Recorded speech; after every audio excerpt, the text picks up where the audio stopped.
Hey guys, what's up? Aru.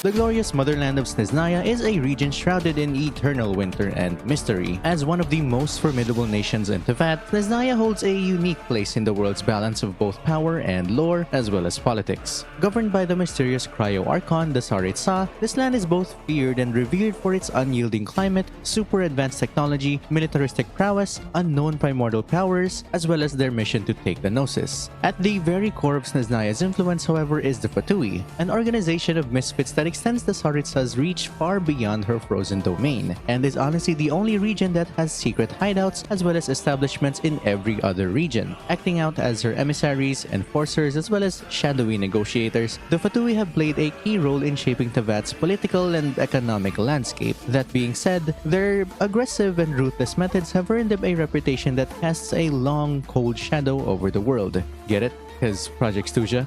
Anyway, the Tsaritsa herself remains an enigma as well, yet her vision and motivations are central to the story and even all the way down to the old world of the dragons. Her quest to gather the Gnosis of all the other Archons is part of a grand plan that weaves through the game's overarching narrative, leaving players to wonder what is her ultimate goal, is it related to the dragons, is it about the Abyss, and finally how her actions will shape the fate of Teyvat, if she even is alive. This is everything we know about Snezhnaya, and I can't believe I'm finally making this video for you guys. As you can see, I'm very excited to share with you my findings about this godforsaken wasteland, and this will pretty much serve as your primer for everything related to Snezhnaya in general. This is going to include mentions about the Harbingers as well as their recent activities, intentions, and possible plans about the fake sky, their likely primordial dragon technology, and finally Project Stuzha as well as space travel. As always, timestamps will be down below for anyone looking for a specific segment, so let's get started. Starting with the most recent information, Nod-Krai is one of Snezhnaya's most enigmatic but also populated locations, a city where people from all over Teyvat gather for opportunities to get rich. Found near the southernmost borders of Snezhnaya, Nod-Krai has earned a reputation as a lawless city where the most powerful Voynich guild holds a tenuous control in the absence of a governing system. However, recent events have cast an even deeper mystery over this chaotic city. According to Mawika, a fragment known as the Ancient Moon's remnants recently appeared in the skies, and that the Fatui have spied in Natlan when this happened. Now, these relics are said to be remnants of secret source technology from the era of ancient dragons, an age that predates even the rise of Archons and the elements. The sudden appearance of these fragments also coincided with the infiltration of the Fatui squad, which are subordinates of the Doctor, who have now established a stronghold in the said region. Adding to this coincidence, the people of Nod-Krai are said to wield a mysterious power that predates even the 7 elements of Teyvat. If you haven't already noticed, each current element has a primordial dragon era form. Now, we only know about the primordial water and phlogiston, but it's likely that the other 5 also have one. And considering Nod-Krai is part of Snezhnaya, it's likely a primordial cryo source. This ancient power tied to the city's history has become a key point of interest not only for the Doctor, but also perhaps for the Tsaritsa herself. If you rewatch the Winter Night's Lazo, there's a scene with a huge eruption of ice crystals that buried Signora. This might be that same mysterious power of Nod-Krai and possibly all of Snezhnaya. However, it's also very similar to Natlan's phlogiston, which is the primordial version of fire and pyro. So there's likely a primordial ice or cryo that the Tsaritsa can control in her region, which includes Nod-Krai. But it could also be the power of the cryo sovereign over primordial ice and blizzards. This hints that the Fatui's project in Nod-Krai, connecting the ancient moon's remnants, the Doctor's experiments, and its stronghold, and this mysterious power could have far-reaching implications for Snezhnaya and beyond. This also connects to their recent Project Stuzha, which is handled by Pantalone and Pulcinella, and is mentioned to include the House of Hearth as well as Tartaglia as part of the project, which Arlecchino mentions as leading to massive casualties. Stuzha translates to the bitter cold, and this translation paired with the Shivada gemstone, which often includes the region's main Archon quest, as well as the ice phenomena from Winter Night's Lazo, could hint at a possible deadly freezing of Snezhnaya or Teyvat as a whole, which is then followed by the burning of the old world, likely pointing to the Dragon World era, which are the exact same forces that date back before the 7 elements. Space travel is also likely possible since the level of technology that the dragons were capable of allowed them to pierce through the skies. That said, Project Stuzha, the Ancient Moon's remnants, or the likelihood of Primordial Ice and the Cryo Dragon aren't the only things that give Snezhnaya such a terrifying and intimidating reputation, because there's quite a lot of things that their affiliated organizations, as well as separate involvements of each Harbinger in the game have that hint at their control over Teyvat. Snezhnaya is a land shaped by its unforgiving environment and perfectly blends well with its Archon's current ideals. Perpetual blizzards lasting weeks or even months dominates the region, which forces its people to adapt to a survival-focused way of life. The name Snezhnaya translates to a feminine noun for snowy country in Russian, while in Chinese it means winter solstice, which is a time period where nights are longer and the days are shorter. What makes this interesting is that in the closed beta, it was actually named Petranskaya, meaning beautiful. So we can expect a beautiful but also cold and frigid snowland, which reflects the past theories about their Archon being the god of love or beauty. If you could remember, the Tsaritsa is theorized to be the epitome of love and trust. Her gemstone also symbolizes grief, translating to grieving ice or plaintive ice in Chinese and Japanese respectively, both of which are homophones or wordplay for the word I, which means love, but due to the cataclysm she had to harden her resolve. In short summary, for the words of Dainsleif and the other Harbingers, she's an Archon with no love left, and that she has waged war on all of the world, bearing the cold winter until she can burn the old world away. Snezhnaya's chapter in the Travail teaser is Ever Winter Without Mercy. This highlights the endless blizzards within the region, but the abyssal script beneath the chapter translates to Snezhnaya's cold and unloving loyalty. However, the translations are roughly structured with two possible main interpretations. The first is I, nigh unmatched queen, by my glory shall be guide, which is more direct and highlights the radicality of the Archon as the speaker. But it also could imply the duality of her situation, a proclamation to her people and a challenge to her opponents. But due to the flexibility of Latin word structure and meanings, it could also be translated to English as I shall guide as a queen, by my glory, nigh unmatched by any.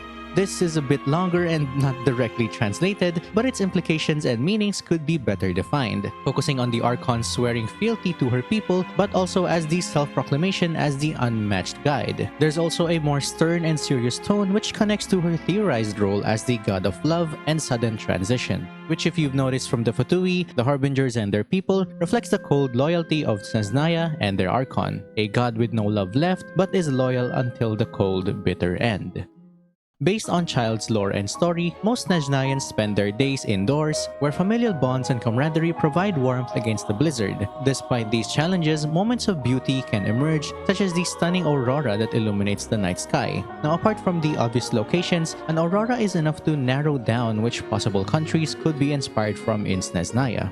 But this harsh climate has deeply influenced Snezhnayan culture, where loyalty and kinship are highly valued.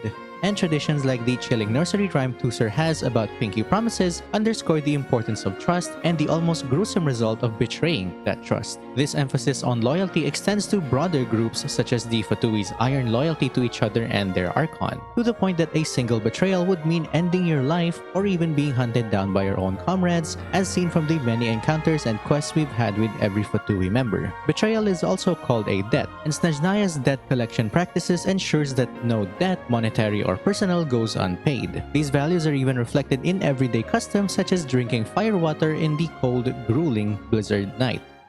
Snezhnaya is also a powerhouse with regards to money and economic control, making it the second wealthiest nation in Teyvat, rivaled only by Liyue. Much of this success can be attributed to the Harbinger Pantalone, whose policies have transformed the nation into an economic giant. Snezhnaya's massive factories produce a wide range of goods exported across Teyvat, like the Toy Factory in Liyue or the Torre and Sanjonis Experimental and Robot Labs, while the Northland Bank, likely handled by Pantalone and established in Snezhnaya, has settlements in every major city. And although Arlecchino says that she would leave the Fatui, the House of Hearth and its sleeper agents present in every region are still worth noting. Even the Adventurers Guild, an organization built on cooperation and trust, traces its origins back to Snezhnaya, where they're highlighting their global reach and its roots in absolute trust and repaying debts no matter what. This is an intimidating thought since Snezhnaya has information, combatants, and even economic control all over the region, which includes more secretive places like the Chasm through Pulcinella, Senora, and the Adventurers Guild, Enkanomiya through us since we're also adventurers after all, as well as the Night Kingdom and the Irminsul through the Captain and Dottore, as well as Scaramouche. And that's not to mention the 6 Gnosis that they already possess. So it wouldn't be a surprise if Snezhnaya has info and exploits on every corner of the VAT, including us. Snezhnaya's political state is as complex as its climate. The Tsaritsa's direct rule is carried out through the Fatui, an organization that extends her rule across the VAT, while the 11 Fatui Harbingers hold significant power and influence both domestic affairs and foreign relations. Their aggressive negotiation tactics and political maneuvers, notably Arlecchino, Dottore, Pulcinella, Capitano, Pantalone, and even Senora, while the others like Tartaglia and Scaramouche seem to handle more covert or become the face of the organization, with Piero leading the group as a pseudo-head and leaving Columbina with less known involvement due to her uncaring personality. That said, Columbina poses a more sinister implication since the end of Natlan. Their positions as Harbingers also gives them certain privileges and a level of secrecy and diplomacy in other regions. But within the Fatui and the Harbingers itself is still quite a silent, heated competition and a level of half-trust, as seen with the many interactions they have with each other already. But despite the political and sometimes personal heat between these Harbingers, ordinary Snezhnayans seem to have little interaction with the Fatui in their daily lives, seeing them primarily as a military force of the region. It's as if there's a gap between the normal citizen and the military and politics of Snezhnaya as well as other regions. One possible exception to Snezhnaya's governance is the city of Nod-Krai, located at the southernmost border. Governed not by the Fatui but the likely Voynich Guild based on Liban, Nod-Krai is a city of lawlessness and mystery. Recent reports from Mawika reveal that this region holds a unique power, predating even the 7 elements of the VAT, and has become a focal point for Fatui experiments under the Doctor's command. Whether or not the Fatui established a stronghold in Nod-Krai because of the Ancient Moon's remnants, or that those events are coincidental is still unknown. Because of the recent revelations of moons, dragons, and shades, however, we'll likely get to see and know more about not only Dottore and Nod-Krai, but also from Columbina. Previous theories suggest that she's a Seelie or an angel, however, Columbina's personality and nature suggests otherwise. Seelies and angels, like the Lord of the Night, are guides of humanity, while Columbina acts more like a shining shade like Renova. That and having the number 3 spot would likely make her and or Dottore come for Natlan's Gnosis as well, which also makes Dottore's stronghold in Nod-Krai the perfect base of operations, as well as establishing a proper governing force within Nod-Krai. That is, if Dottore doesn't make the entire region into his testing ground. The Fatui is the main and only military force of Snezhnaya, but because of its size and variation through the Harbingers, it's also the most flexible and varied military force out of the 7 regions. I'm sure you've seen the many segments of Dottore and his direct sleeping signal, the marionette Catherine puppets, the House of Hearth, and even their robot technology. As the region with the most formidable military organization in Tevat, the Fatui's reach extends far beyond its frozen borders, and that they're the only faction with this much innovation, technology, and reach. Which is why we can assume that this region holds some form of knowledge of space travel and world traversal, much like the ancient dragons' space shuttle, or maybe even the world knowledge that only the Hex and Zircle have. However, the biggest mysteries of their technology go even deeper. Delusions are powerful artifacts used by the Fatui's elite, crafted using remnants of deceased gods and sometimes personally given by the Tsaritsa. While these artifacts grant immense power, their use often comes at a great personal risk to the user, and sometimes tailor which specific side effect or how great the effects are. This has given the Fatui a reputation of ruthless pragmatism, with utmost duty to fulfill missions regardless of who could be lost.